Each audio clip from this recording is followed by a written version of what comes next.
progress. Fitful progress, incomplete progress, but progress.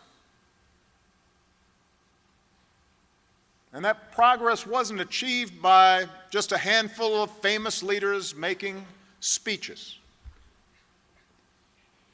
It was won because of countless quiet acts of heroism and dedication by citizens, by ordinary people, many of them not much older than you. It was won because, rather than be bystanders to history, ordinary people fought and marched and mobilized and built and, yes, voted to make history.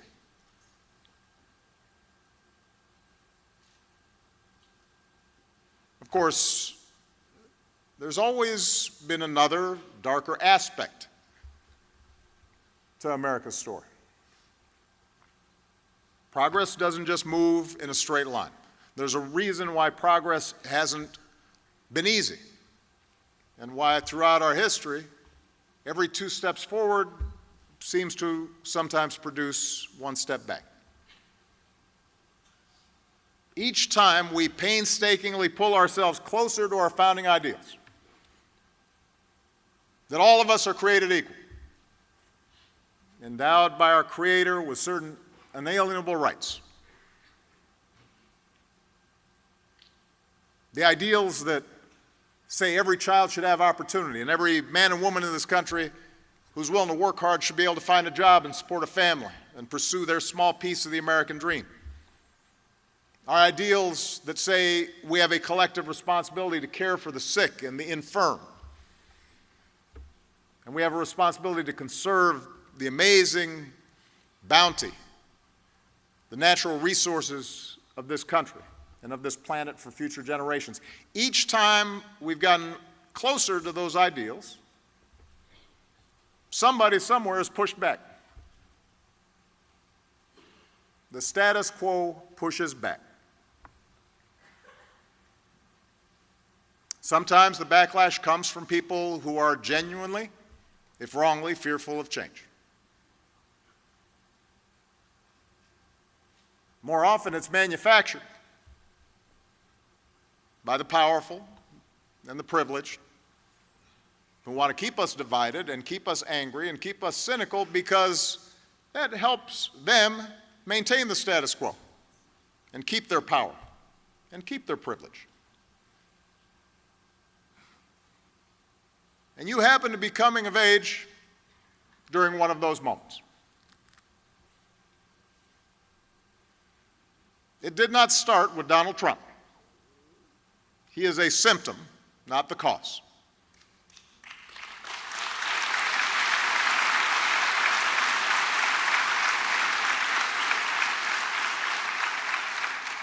He's just capitalizing on resentments that politicians have been fanning for years. A fear and anger that's rooted in our past, but it's also born out of the enormous upheavals that have taken place in your brief lifetimes. And by the way, it is brief. When I heard Amari was 11 when I got elected, and now he's like started a company. That was yesterday. But think about it. Yeah, you've come of age in a smaller, more connected world where demographic shifts and the winds of change have scrambled not only traditional economic arrangements, but our social arrangements and our religious commitments and our civic institutions. Most of you don't remember a time before 9/11 when you didn't have to take off your shoes at an airport. Most of you don't remember a time when America wasn't at war, or when money and images and information could travel instantly around the globe, or when the climate wasn't changing faster than our efforts to address it. And this change has happened fast, faster than any time in human history. And it created a new economy that has unleashed incredible prosperity. But it's also upended people's lives in profound ways. For those with unique skills or access to technology and capital, a global market has meant unprecedented wealth. For those not so lucky, for the factory worker, or the office worker, or even middle managers, those same forces may have wiped out your job, or at least put you in no position to ask for a raise. And as wages slowed and inequality accelerated, those at the top of the economic pyramid have been able to influence government to skew things even more in their direction.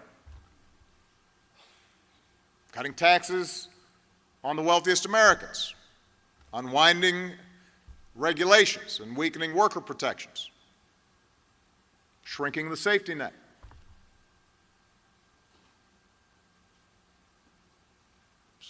So you have come of age during a time of growing inequality, a fracturing of economic opportunity. And that growing economic divide compounded other divisions in our country: regional, racial, religious, cultural. It made it harder to build consensus on issues.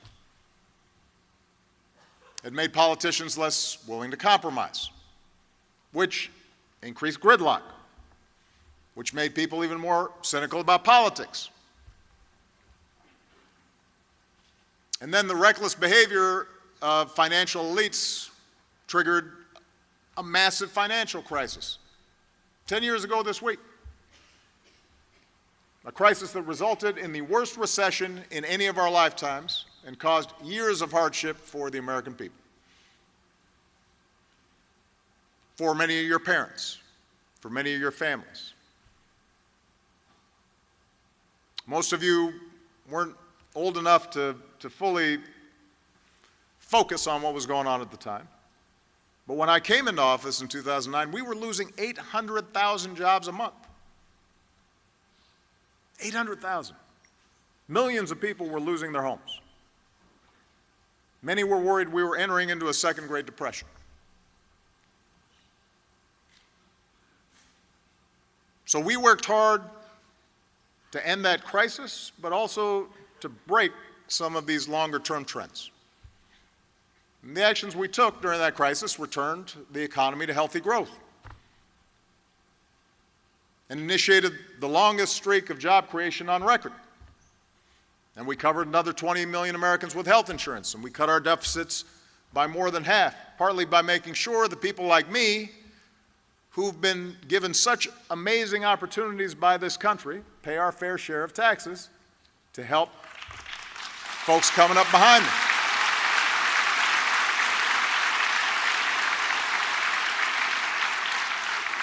And by the time I left office, household income was near its all-time high, and the uninsured rate had hit an all-time low, and wages were rising, and poverty rates were falling.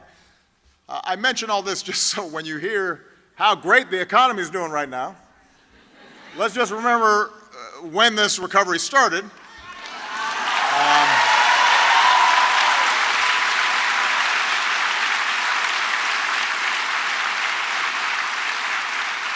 I mean, I'm glad it's continued, but when you hear about this economic miracle that's been going on, when the job numbers come out, monthly job numbers, and suddenly Republicans are saying it's a miracle, I have to kind of remind them, actually, those job numbers are the same as they were in 2015, and 2016, and anyway,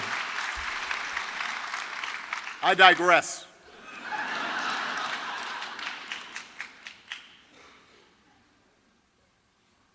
So we made progress, but, and this is the truth,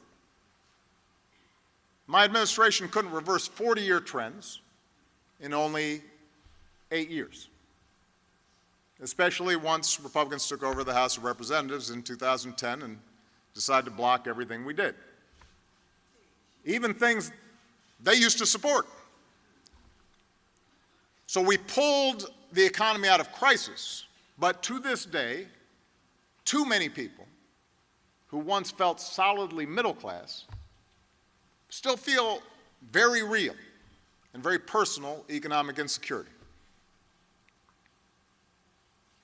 Even though we took out bin Laden and wound down the wars in Iraq and our combat role in Afghanistan and got Iran to halt its nuclear program, the world's still full of threats and disorder that come streaming through people's televisions every single day. And these challenges get people worried, and it frays our civic trust. And it makes a lot of people feel like the fix is in and the game is rigged and nobody's